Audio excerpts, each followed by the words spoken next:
Queridos irmãos, queridas irmãs, é uma alegria poder estar aqui hoje, partilhando com vocês a palavra de Deus, dentro desta trezena preparatória à festa de Nossa Senhora de Fátima. E que felizmente traz a oportunidade da nossa comunidade paroquial refletir acerca de um documento recente do nosso querido Papa Francisco. Documento que foi dado à Igreja por ocasião da festa do Cristo Rei do ano passado, quando nós encerrávamos o ano da fé, e que tem como título a alegria do Evangelho, sobre o anúncio do Evangelho no mundo atual. Este aqui. Que eu exorto a cada um de vocês a não ficarem somente com as reflexões que os sacerdotes vão fazer aqui durante esses 13 dias. Mas que cada um tenha a coragem, seja de adquirir ou de pedir emprestado a quem a tem, e fazer uma leitura. O nosso Papa Francisco, ele escreve de uma maneira muito gostosa de se ler. Ele, com a sua característica peculiar que nós conseguimos perceber durante a sua estadia no Brasil, por ocasião da Jornada Mundial da Juventude, pelos seus discursos sempre muito próximos do povo, este documento é do mesmo jeito, segue a mesma linha. E hoje me coube a tarefa de falar sobre a missão que se insere nas dificuldades ou no jeito do ser humano viver. É muito interessante, primeiro, a gente notar que todo documento pauta pelo termo alegria. E se a gente olhar para o próprio Papa Francisco e o seu jeito de ser, ele testemunha para a gente com muita precisão que ser cristão é essencialmente ser uma pessoa alegre. A tristeza, a cara de velório, cara fechada, reclamações, isso não combina com o cristão. O cristão deve ser uma pessoa alegre, primeiramente porque Deus é que nos dá a verdadeira alegria. E a verdadeira alegria vem de Deus porque Ele, na sua infinita bondade e misericórdia, quis nos visitar. Em Jesus Cristo, a palavra de Deus feito carne, Deus nos mostra a alegria de estar do nosso lado, a alegria de contar conosco, a alegria de fazer de nós destinatários da sua mensagem. E com isso, Deus quer que nós reatemos a nossa plena comunhão com Ele, a nossa plena união com Ele. E por isso, meu irmão, minha irmã, não é porque nós vivemos num mundo totalmente diferente, realmente diferente da época do mundo em que Jesus veio a este mundo, da época do mundo em que os apóstolos anunciaram com alegria a verdade da fé, que nós temos que deixar de lado aquilo que é essencial do Evangelho.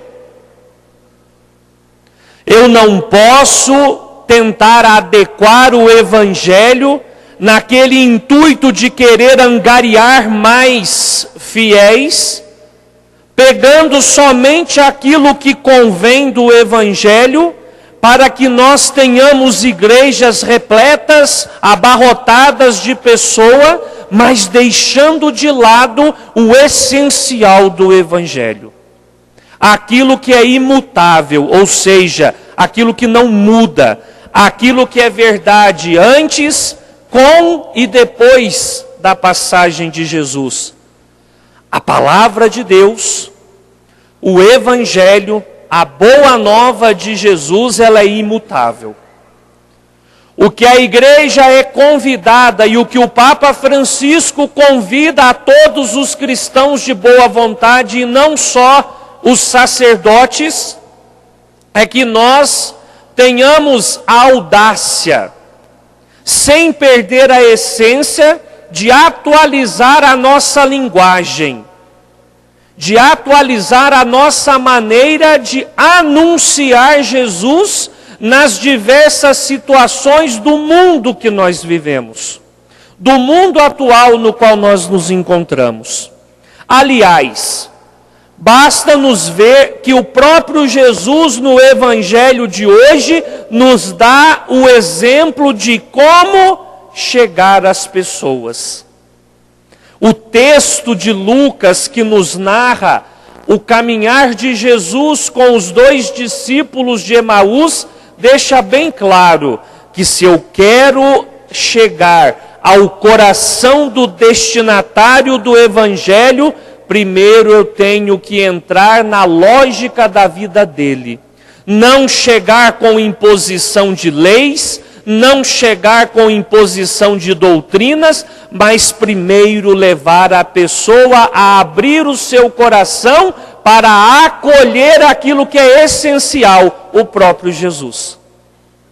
O grande problema é que às vezes na nossa evangelização ou no pregar do Evangelho, a gente chega falando das normas, nós chegamos falando das doutrinas mais difíceis. E não conseguimos levar o batizado a encontrar-se primeiro com Jesus. O primeiro passo do anúncio do Evangelho é levar aquele ao qual nós anunciamos a encontrar Jesus, a enamorar-se com Jesus, a apaixonar-se pela doutrina e pelo Evangelho de Jesus. Depois é que nós começamos a dizer que para ser um seguidor de Jesus, nós temos algumas normas que decorrem do próprio Evangelho, mas não de cabeças humanas, para que possamos ser fiéis discípulos de Jesus. Jesus, aos discípulos de Emaús, primeiro escuta: por que vocês estão tristes? Às vezes nós chegamos anunciando o Evangelho, uma pessoa está triste. Às vezes nós nos encontramos com uma pessoa, um mendigo, que está na rua só vendo dor e sofrimento, e ao invés de falar, por que você está desse jeito, a gente diz para ele, Jesus te ama. Jesus vai tirar você daí, viu? Gente, hipocrisia. Como é que eu vou falar do amor de Deus para uma pessoa que está fazendo a experiência da rejeição, a uma pessoa que está fazendo a experiência da dor, a uma pessoa que está se sentindo excluída, e eu tenho a hipocrisia de olhar nos olhos dele, ao invés de entender o que levou aquela pessoa a estar naquela situação, eu olho nos olhos dele e falo, Jesus te ama. Isso é uma pregação totalmente desenraizada. Jesus perguntou aos discípulos de Emaús, por que vocês estão tristes? Jesus já sabia o motivo. Mas é importante para quem sofre colocar para fora. É o primeiro passo para a libertação. E eles narram tudo o que eles estão sentindo, mas olha, você é o único que em Jerusalém não sabe o que aconteceu nesses últimos dias, e Jesus dá de uma de João sem braço. Eu não sei, conta para mim, o que aconteceu? a esperança que eles tinham em Jesus, achavam que ele era o Messias, o grande libertador, que ia tirar Israel do jugo da escravidão, que os sumos sacerdotes enfurecidos o crucificaram, que ele foi morto, apesar que algumas mulheres disseram que foram lá no túmulo, viram anjos, criaturas celestiais, até que alguns dos nossos foram lá, mas também viram que o túmulo estava vazio, mas apesar disso, ninguém viu ele. É pessoa que está na desesperança, é pessoa que tinha um ideal e viu na morte de Jesus toda a sua esperança, como a gente fala, é tirar o tapete, é puxar o tapete da pessoa. É isso que aqueles discípulos sentiam. E é a partir disso que Jesus então anuncia de uma maneira totalmente nova aquilo que a própria Sagrada Escritura já profetiza. Diz Lucas que Jesus, começando por Moisés, passando pelos profetas, repetiu, catequizou, falou a respeito de todas as palavras da Sagrada Escritura que falavam a respeito dele e do que haveria de acontecer com Jesus. Mas mesmo assim eles ainda estão fechados. Eles reconhecem Jesus naquilo que para nós cristãos, meu irmão, minha irmã, posso dizer com toda a segurança do coração, é o essencial, é o mais sublime da nossa vida. Quando que eles reconhecem Jesus? Na hora da partilha do pão, na hora da Eucaristia. E ali então, tudo aquilo que tinha virado desesperança, tudo aquilo que teria virado tristeza, a esperança e a alegria enche de novo o coração daqueles dois, a ponto de um exclamar, não ardia o nosso coração quando ele nos explicava as Escrituras pelo caminho. É esse mesmo ardor que quando nós, essa mesma alegria de falar de Jesus, essa mesma alegria, esse mesmo respeito, esse mesmo carinho que nós temos que ter para anunciar o Evangelho hoje. Adequando-se, é lógico, ao mundo de hoje. Se eu precisar usar da internet para evangelizar, se eu precisar usar uma linguagem mais jovial para evangelizar, se eu precisar entrar no mundo da gíria para evangelizar, para acolher uma pessoa, mas sem deixar perder aquilo que é essencial. Não é porque hoje o mundo é da correria, não é porque hoje o mundo é das mudanças rápidas, que eu vou deixar de falar aquilo que é essencial. Não é por isso, para um mundo totalmente desenraizado, que agora a igreja, por exemplo, vai falar de deixar de defender a vida. A vida é inviolável. Jesus já diz, a vida é dom de Deus. Por isso que a gente não mexe na vida. A família é algo sagrado, é quisto por Deus, por isso que a igreja vai sempre falar do bem da família. Jesus ama o pecador, mas abomina o pecado. É por isso que hoje nós não vamos deixar de falar do pecado. Porque senão daqui a alguns tempos, se nós não falarmos mais do pecado, a humanidade vai perder a noção do que é pecado e nós vamos entrar na lógica do mundo. Se eu não faço mal a ninguém, tudo é permitido. Aonde está isso? Ou como diria também, tudo me é permitido, mas nem tudo me convém. Isso, é verdade, mas nem tudo me convém. Assim, o Papa Francisco pede na Evangelii Gaudium que a gente reveja, tenha a coragem de rever a maneira de falar de Jesus, mas sem perder a essência. Eu também não vou fazer aquele discurso aguinha com açúcar, só para ter igreja cheia. Eu quero pessoas convertidas a Cristo. Eu quero pessoas que realmente tenham adesão a Cristo. O Papa Bento diz que Jesus não é uma ideia.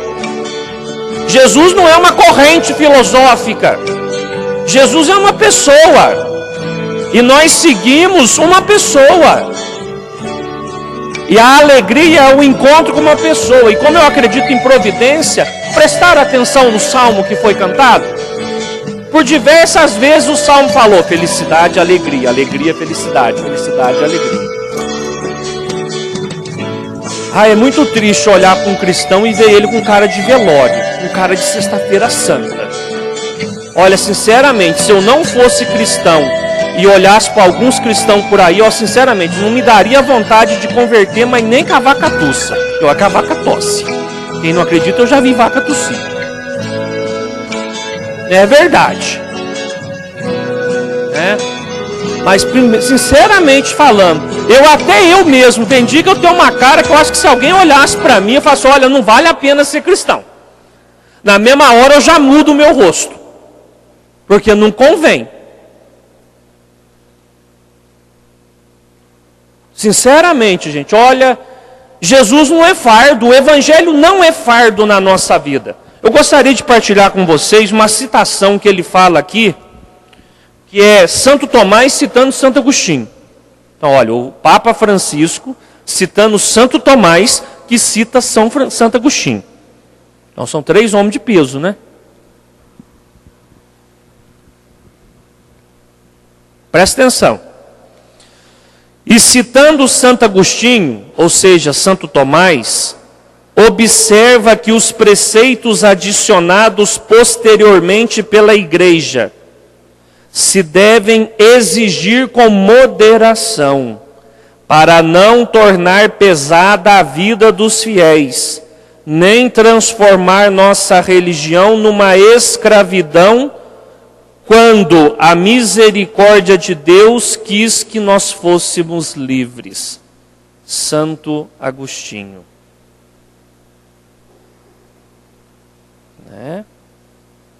Então a gente vai percebendo que é importante a gente deixar pautar pela alegria.